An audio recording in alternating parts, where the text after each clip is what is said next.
certain words in the course of long use gather so many barnacles of connotation that they almost cease to mean anything at all. Then the only thing to do is to scrape off the barnacles. Such a word is pure, or pure in heart, for they shall see God. When you read it with the present meaning that was attached to the word, you wonder which is the more difficult. The condition imposed upon man to see God or seeing God. And that is not the meaning of the word pure. The Greek word katharos, translated pure, means clear, open, free, unlimited. It is used for a tract of land that had been cleared of trees, therefore free, unobstructed, and, unlimited. Blessed are they whose mental horizon has been so purged, so cleared of the trees of traditional wrong thinking, that they know that God is all and all is God. They are now free from the tyranny of second causes. You do not have to work upon yourself to become pure to see God. In other words, a pure heart is the consequence, not the condition of seeing God.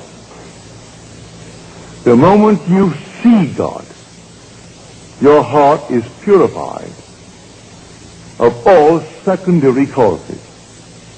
And you can turn to the left or the right or to anything in this world, for you've found the only source of the phenomena of life. Now, the word see, for this is taken from the Greek. The words see and to know are the same word in Greek. Here we are told that if I am pure in heart, and only if I am pure in heart, I will see God. And yet in the same Gospels, I am told that no one has ever seen God. The only Son, who is in the bosom of the Father, he has made him known. Then I am told, no one knows the Son except the Father. And no one knows the Father except the Son, and anyone to whom the Son chooses to reveal it. You can take the words see and know, and they're interchangeable. No one has ever seen God. No one knows God. But the Son, who is in the bosom of the Father, he has made him known. I can tell you the thrill and the shock in store for you when you are revealed as God. I could tell you from now to the ends of time, and I cannot persuade you to the point of real conviction. It takes the Son to convince you. And when the Son stands before you, everything is done. At that moment, you for the first time know God. And you see him only by knowing him, because to see and to know are the same in Greek. Now you really know who God is when he stands before you, and even before he calls you Father. You have no doubt in your mind as to who he is and what you're looking at. You know your Son. At that very moment, you know God, and not before.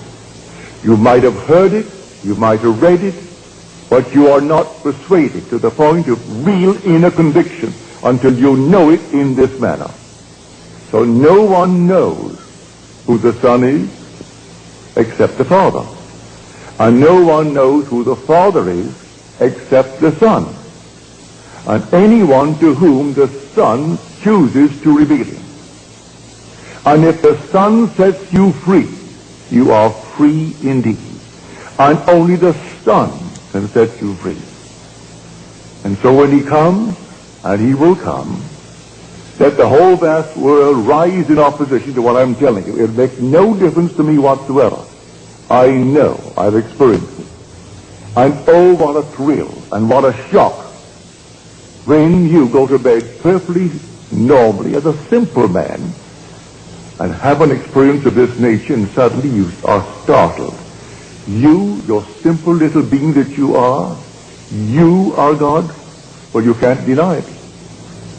His Son stood before you, and he had no other father. You are his father. And when you have it, then you and I must be one. And when the whole vast world has it, we must be a unity. We must be that unity spoken of in Scripture as the Elohim. That compound unity, one made up of others. The whole vast world will know God. So that this seeing God, based upon the purity of heart, is not something that you set about to do. I can't conceive of any man in this world actually persuading himself by changing of this and changing of that he is pure of heart. When he's living in the world of Caesar, where everything here dies and things are always in turmoil, that he would actually judge himself emotionally or in any other way, mentally, as pure, as he calls the word pure. But you're instantly free of all obstruction as to secondary causes the minute the Son reveals you as God the Father. So I say it is consequent. It is not the condition of seeing God. And so the minute he stands before you, instantly that whole vast wonderful world of yours is cleared of all obstruction. Now you know what catharsis means. Well, we use the word as a purge in our world. We speak of a cathartic. That's the root of the word. To purge, to open, to set free, to completely leave open a channel so there's no obstruction whatsoever. Not one tree can stand in its way.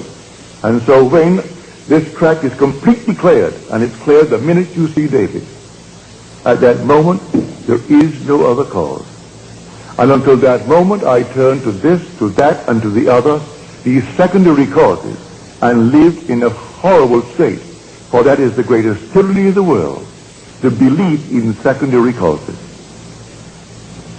So here, the word pure, let no one frighten you that you've got to set about to purify yourself as the world thinks that is pure. Because who knows the secrets of a man but the spirit of a man? So who can look at a man and say he's a pure man? How does he know he's a pure man? By his standard of purity, no man is, including himself. But by scriptural standards, the minute you see David, and David reveals you as God the Father, then all the trees, all the obstructions, everything in your world that came between you and self disappear, and you're the only cause of the phenomena of your life. And you go through life now, simply bringing into your world the things that you would like to entertain in your world. No matter how difficult it seems to be, you see it, you know there's only one cause, and so you simply rearrange the thing you see. You don't throw it away, you don't discard it, you rearrange it, and in your mind's eye you rephotograph the image. And rephotographing the image, then let life develop that negative and produce it on the screen of space, and it will. So here, blessed are the pure in heart, that sixth beatitude, which seems so difficult to most people to interpret. And I haven't found one interpretation in Scripture. All the commentaries, I haven't found one that will go back to the root and show us exactly what it is. I have what is considered the grandfather of all interpretations, which is the Interpreter's Bible. They do not touch it. They will admit it's the most difficult of the Beatitudes, this sixth one. But they can't touch it unless you go back to the root, unless you have the actual experience of what it means to actually purify and take all the trees out of man's mind, purify the mind. And it can't be done until he stands before you. And you know, without any doubt, who you really are. When you know who you are, there is no secondary cause, none whatsoever. And then comes the vision. Here my wife gave me a vision 2 months ago. There was no occasion to tell it, but it would fit. She said we were in this fantastic, magnificent, enormous apartment in a palace. And we were the gateway into a new age. But the age in which we were was a police state. And we were constantly being searched, but we were not molested. We were completely free, not one little bit ever happened to us. But this palatial place with a full complement of servants. And while the vision lasted, he seemed to know these people. The servants in the kitchen, the servants in the other areas of the enormous apartment, the butlers, the private secretaries, all seemed to know us and we knew them. But our position was the gateway into freedom from the place of complete slavery, like behind the Iron Curtain. And when the searchers came, they came, and our guests, we always entertained guests for dinner. Not more than 6, therefore they made 8 of us, she and I, and the 6 who came as our guests. And I would explain to them the way of escape. I would tell them the one and only way into freedom. But strangely enough, as I was telling them about the way into freedom, they were already simultaneously at that moment, I am telling them, and they were already at their destination. See, it was the strangest experience here. You're explaining to them the way of salvation, the way of freedom. And yet at that moment, they were already, although physically present before us, they were already at their destination. And when these people came to investigate all the searches, they simply left and went to their quarters, their rooms, behind these panel doors and these tapestries. And they never touched us, but they came and they never found anyone. No one could ever touch anyone who came to us. And strangely enough, she said, as it all took place so naturally, I knew that it was all organized and actually directed from above. That we were the gateway explaining the way. But from above, everything was organized, and there it was directed. So anyone who came to us for the escape were brought to us by those who directed the whole thing from above. Here is a true picture. No one comes unto me save my Father calls him. Though I and my Father are one. But that depth of my own being does not let the conscious surface mind know who he is calling and when he is calling. Rarely would he let me know that this one is coming, and that he comes in a month, he comes sometimes in a year. But they will tell when to expect him. But normally I am not advised as to when, but the one who speaks is always my own being, is from the depth of my own soul, who is telling me. And he will come, or she will come, or they will come. And sometimes they are even late in the coming. But the Father is not wrong, because man still is free not to come. In my own case, when a friend of mine who was just 1 year short of graduating from Fordham University as a Catholic priest, he inherited $2 million and proceeded to lose the entire thing in 1 year on Wall Street. All that he saved was some beautiful paintings that his father left him, and an old Packard. His This old Packard car. He should have burned the thing up. But when he was asleep on the park bench because he had no money, he paid $10 a month rent, storage, for the car to be out of the weather. But he lost his $2 million because he did that. When he told me he met a man that I would enjoy meeting. And this man, he thinks, would like to meet me. He thinks we had much in common. Well, because he told me I wouldn't go near the man, I postponed going near my friend Abdullah for 6 months. And then I ran out of excuses. I had no other excuse to give him. And this Sunday night, I said, all right, Dave, I'll go with you. And so I went with it. I came through the door and took the first chair, and the meeting had just begun. And Abdullah broke the meeting as he started to talk to those who were present. He broke the meeting and he came over to me and called me by name. And he said, Neville, you are late. You are 6 months late. And I said to him, well, I've never seen you before, and I had no appointment to see you, so how could I be 6 months late? He said, the brothers told me you were coming, and to expect you, and that's 6 months ago. Well, it was 6 months ago, and I postponed it and postponed it and postponed it because I had no trust in his judgment of anything that would interest me. Because the man in my eyes was a failure, a complete failure, and I judged by appearances. And he tried to get me to come to meet a man that really was very influential in my life. So I know from my own experience when it actually happened to me, when someone is coming into my world, I know, and they too may delay. They may have certain little barriers, little trees to overcome. But the real overcoming of all the trees is when it is revealed to you who you really are. Then all the things that obstructed your view up to that moment, they vanish completely. So that it is not something you've got to make happen in order to see God. Seeing God removes all the trees. Therefore, this so-called pure heart is the consequence, not the condition of seeing God.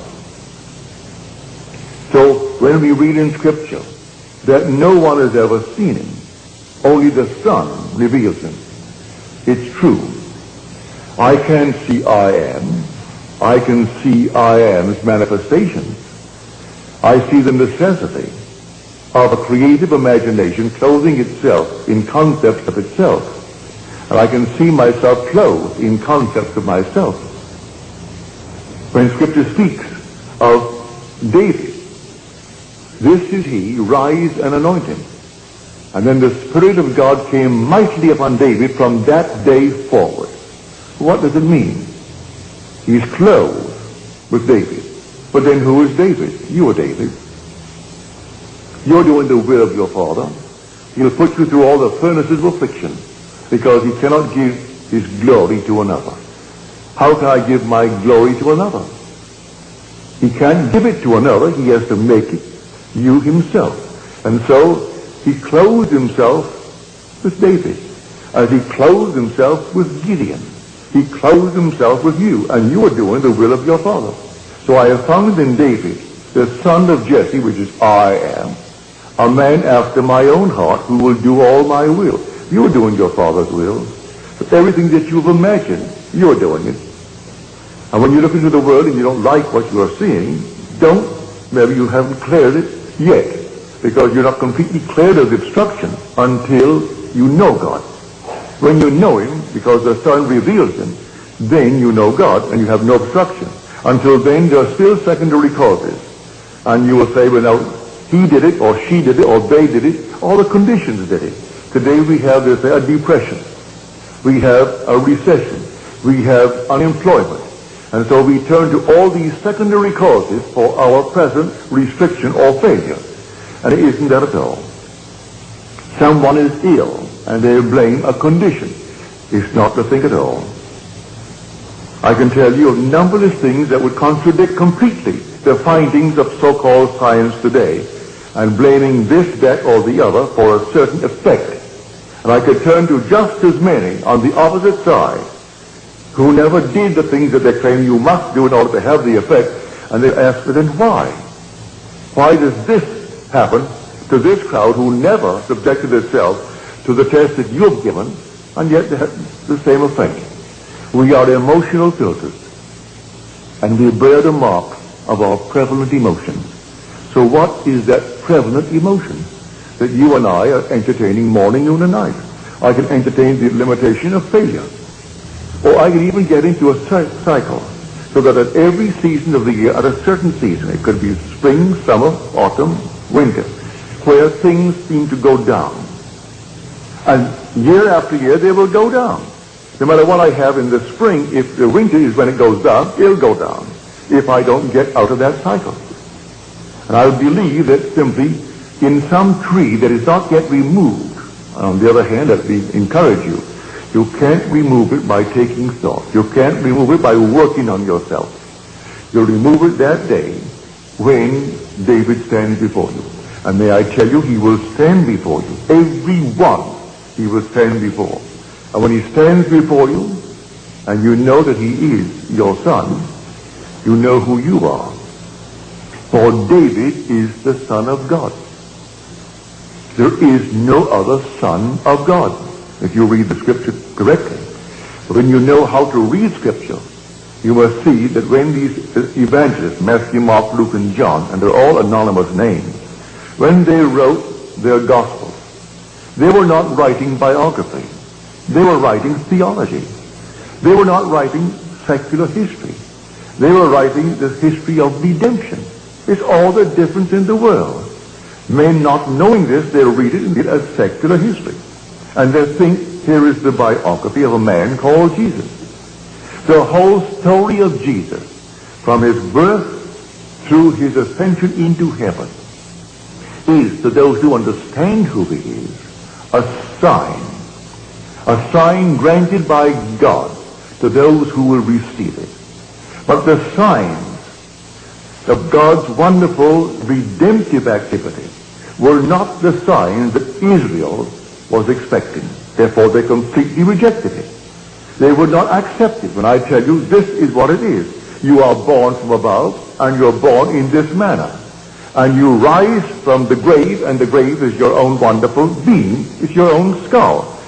Then if you don't believe that because of the trees of false teaching, well then you'll reject it. I'm telling you the truth.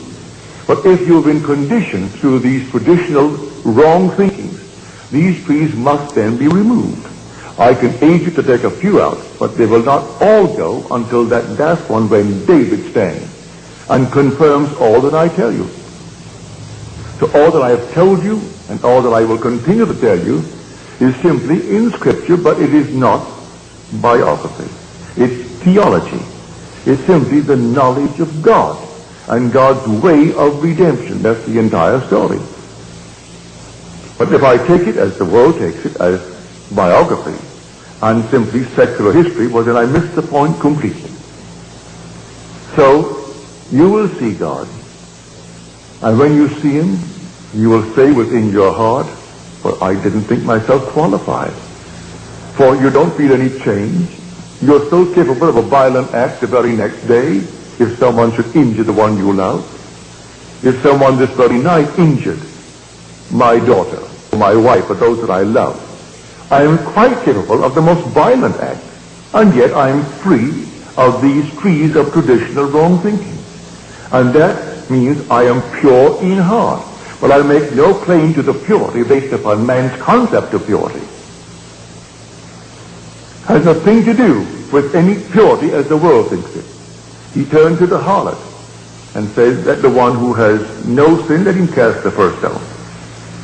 And from the oldest to the youngest, they all left, because none felt within themselves good enough to cast the stone. Because he interpreted the entire story as a psychological story. That if you lust after a person, well, the act has already been committed. You may restrain the impulse, but he tells you that isn't good enough. But then who on the earth could stand before me and tell me he's never had the impulse? Unless he was castrated at the time he was born, and then he doesn't even know, so he could restrain nothing. He has nothing to restrain. If he was removed at birth from the possibility of lusting, but if he was not removed at birth from that possibility, let him stand before me and tell me that he has never lusted. And I will say, well, you're a liar. As far as I'm concerned, you're a liar. Whether you be male or female. And so, that you've never had the impulse to get even. Don't tell me you haven't. Don't tell me you haven't had the impulse, and still are capable of the impulse, to hurt if someone should hurt the one you love more than you love your own self. And yet, you are pure in heart the day you see David. For the minute you see him, you know, the whole vast world has collapsed as far as you're concerned. The whole thing has collapsed.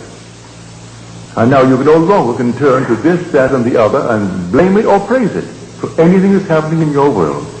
You are simply within yourself. You are God himself.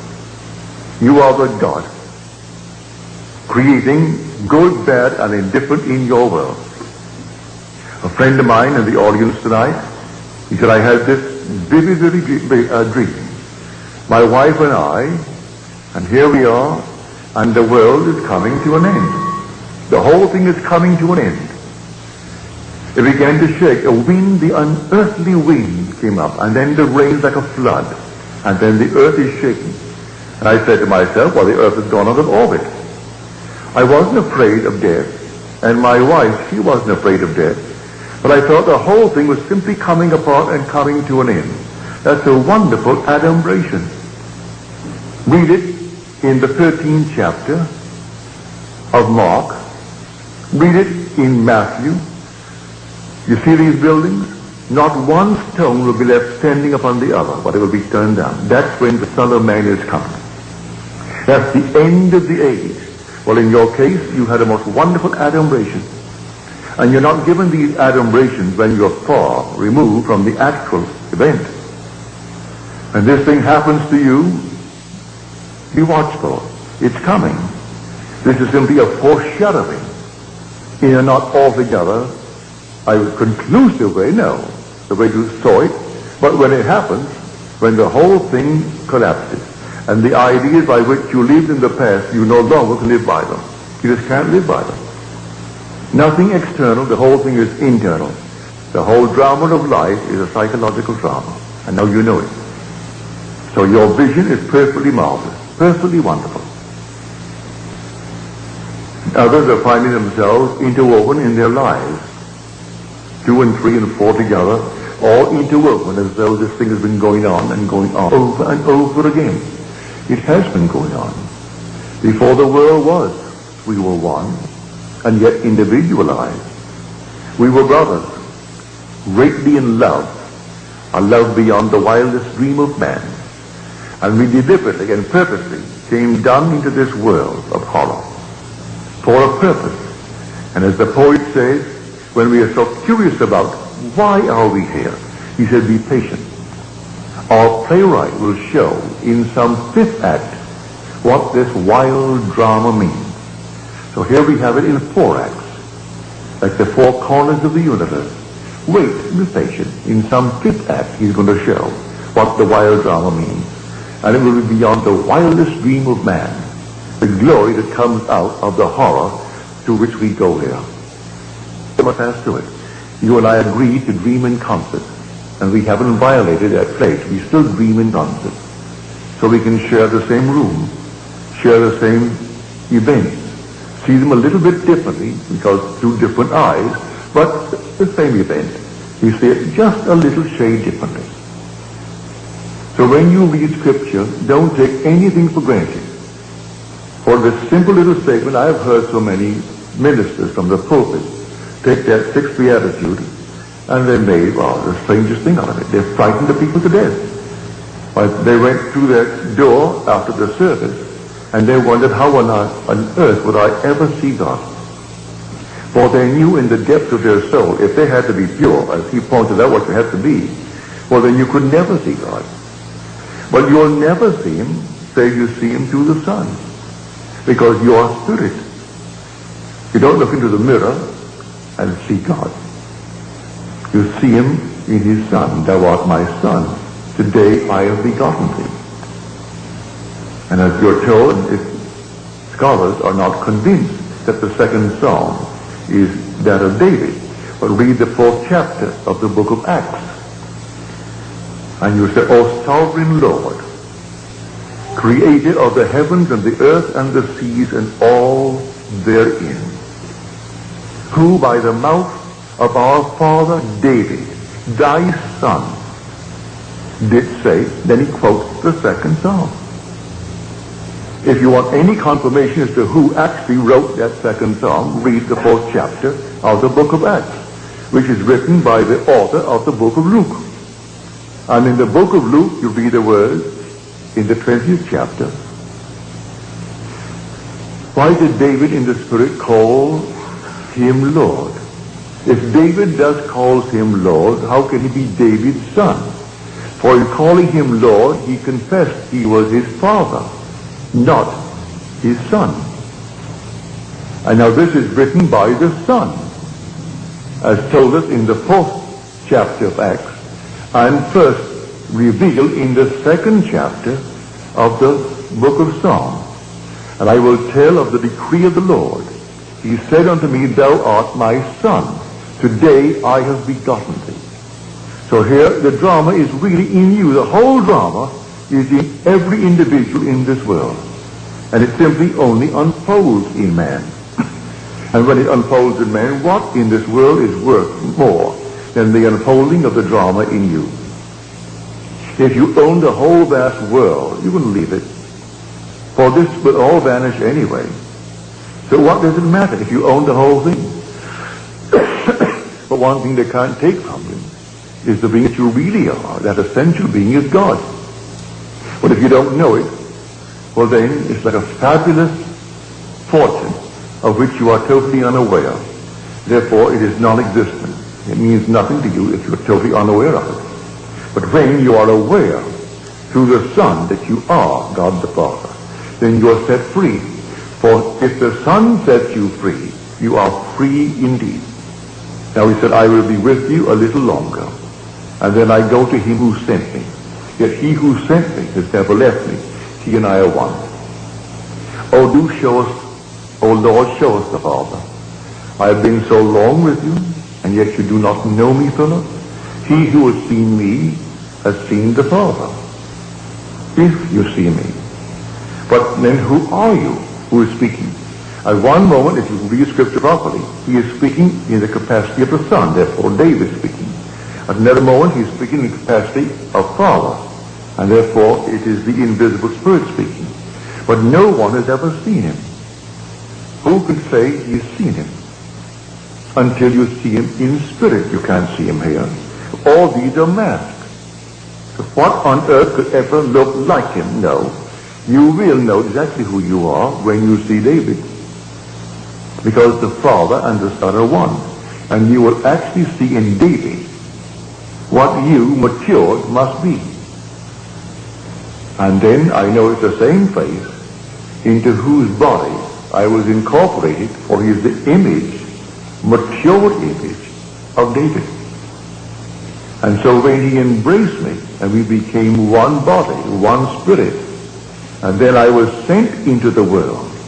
From that moment on, though I still look like Neville, the Neville that was before, and still look like that in Neville now, it is that being into whose body I was incorporated, and with whose spirit I became one, that David recognized and called me Father.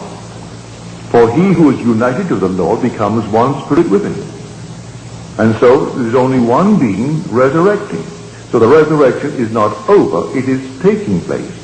And so he said to Timothy, there are those who preach the resurrection is past. They are misleading people and turning them from the faith. As he came into his letter to Timothy, because he said, the time for my departure has come. I have finished the good work. Well, now he must tell Timothy not to fall into that trap and teach that the resurrection is over. It has begun, but it is taking place in everyone and must take place in everyone. So the Christ of whom he spoke is that universal Christ that is buried in everyone.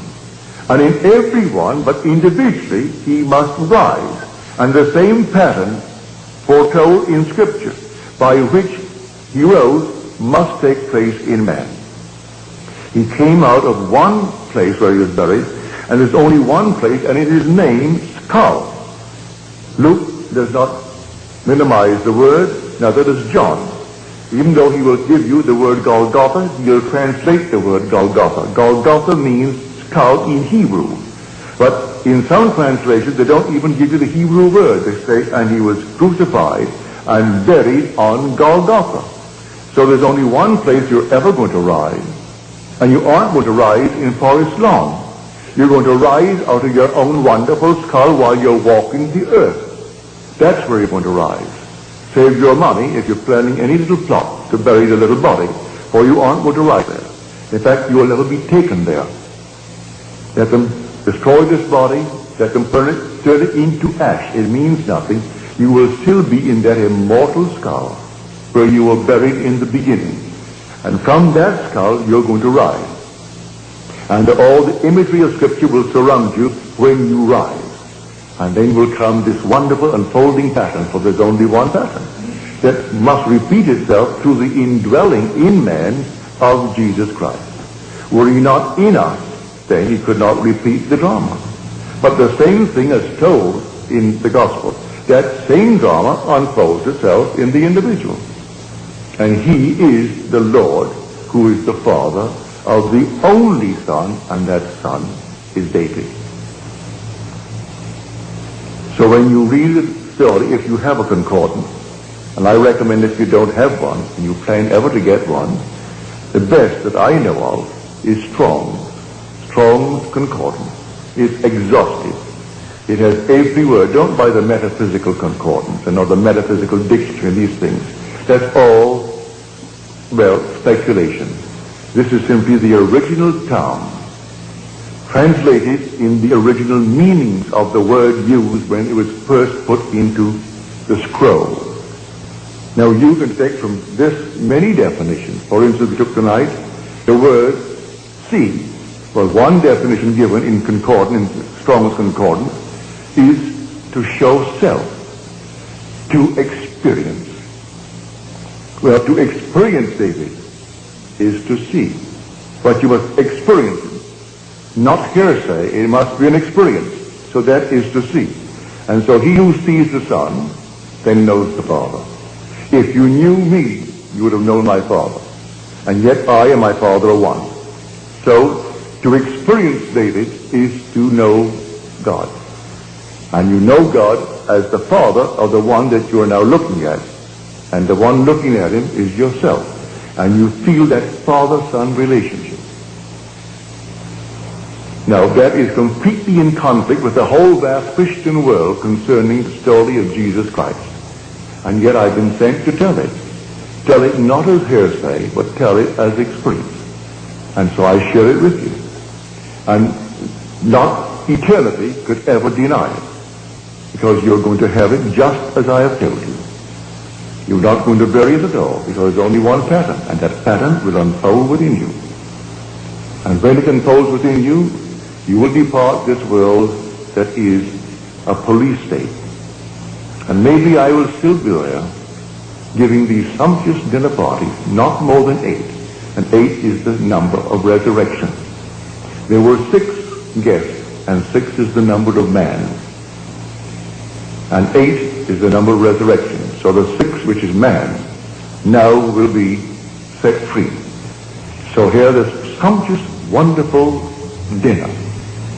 And not one can fail, because as I am telling them the way of escape, they were at that very moment already at their destination.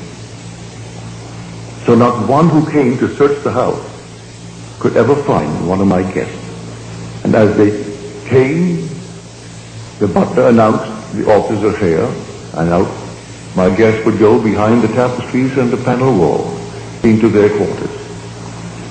And then that very night, always the night of the banquet, they escaped. And that was the vision.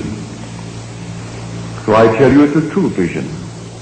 You bring it back, and you know, and she says, strangely enough, I knew them and I was there in the vision. But on waking, you were the only one that I really knew. The others were there for a purpose, and you were playing a part that came from above. For the whole thing was organized and dictated and controlled from above. And there you sat and explained the procedure of departure. And yet, as you told them, they were already at their destination. So no one could have found them anyway. But they went through the means of searching the house. And they came several times in the interval, but always at the end of a banquet. Then got guests. There were always 6. They left. And they were set free from this police state. Well, this whole vast world, whether it's behind the Iron Curtain or outside of the Iron Curtain, we are still in a police state. The whole thing. And it's an escape from this world, this age, into that age, where I place a part of the gateway, explaining how it's done. Well, I'm explaining it now to you, how it's done. You are here dreaming the dream of life. And the day will come, and come suddenly, like a thief in the night, no warning. You will have adumbrations, like my friend, with the world coming to an end, and the whole thing is taking place around him. You will have an adumbration like that, or something similar. But the actual thing, when it does happen, will take place all within your skull. And a vibration that you think, or you will interpret it to be final. You wonder how you could ever survive what is taking place now. And then, instead of dying, you awake for the first time that you can ever remember, a true awakening. And you awake to find that you really are in Golgotha. And that's where you are. And then you know at that moment what is taking place. And you come right out to find the wise ones present. And they find the infant child, just as you're told. And as Scripture tells you, but people skip over the word sign. And this shall be a sign unto you. But you go to church this coming Christmas, and they'll have the little sign, but they don't call it a sign. They call that the fact. And people will bow before the little child. The child is only the sign of your redemption. You were the one who awoke. You were the one who were born from above. And you are the one of whom the evangelist wrote. That Christ in you is the one of whom they speak. And the whole thing is told there, you experience. And the whole story is your story. But as you read it, and as it's interpreted by those who talk from the pulpit, you will never know it. And they wonder why they are still so confused today. It will go on and on and on until actually man comes to the truth of it all. And he comes to it from within himself. So to go back, if you have the concordance, don't take anything for granted. Just simply turn to the word, look it up. You need not know one word of Greek or one word of Hebrew. It gives you a number. You look up the number. If it is in the Old Testament, you look up the section under the Old Testament for definition. If it is in the New, you turn to the Greek. And you look it up under the Greek. And it takes the number. It will show you the Greek word and the pronunciation of the word. But you need not bother with that. Look up the number, then take the definition as given you, not in Greek. It defines it in your own tongue, in English. And you will see how many definitions of the one simple word are there, and why they chose the one that they did. So, blessed are the pure in heart, for they shall see God.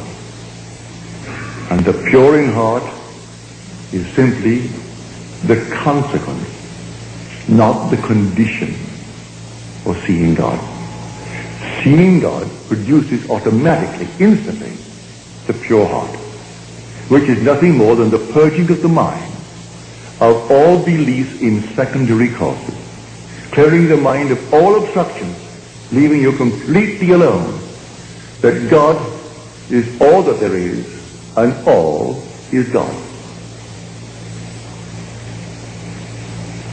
Now let us go into the silence.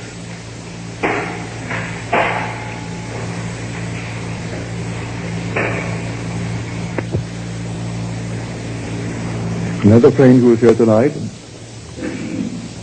she said she heard a voice, didn't see anyone, saw nothing, just the voice.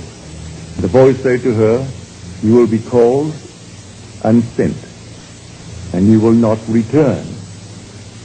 You will be sent in twos. Well, that's Scripture. You will be sent while you are here. You have a long time here. But you will not return, not only here, but return to this age, whether it's beyond the so-called grave or not. You will not return to this world, terrestrial world. But you'll be sent in pairs, well, you're told that in Scripture. And they came back, the 70, but they're all sent out in twos.